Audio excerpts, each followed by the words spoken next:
Lepo pozdravljeni. Kmetijstvo v Sloveniji bo postalo pomembna gospodarska dejavnost, katere osnovno vodilo bo zagotavljanje hrane vsem prebivalcem.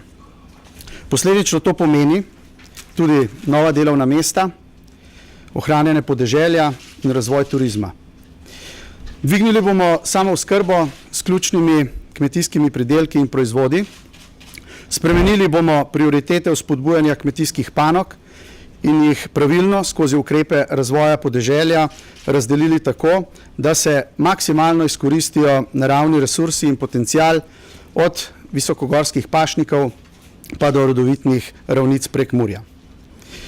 Na področju okolja bomo uredili problematiko komunalnih in ostalih odpadkov ter rabe surovin na način, da bomo spremenili zakonsko podlago, ki ureja razmerje med državo in lokalno skupnostjo na področju ravnanja z odpadki in uvedli stimulativne gospodarske ukrepe, ki bodo zagotovili nova delovna mesta na področju zbiranja in predvsem predelave odpadkov.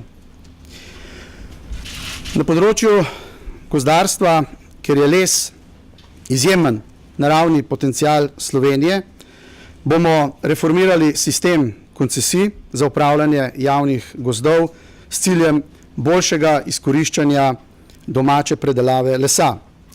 Povečali bomo uporabo lesa pri določenih tipih javnih objektov in vzpostavili bomo tudi manjše obrate za primarno obdelavo lesa.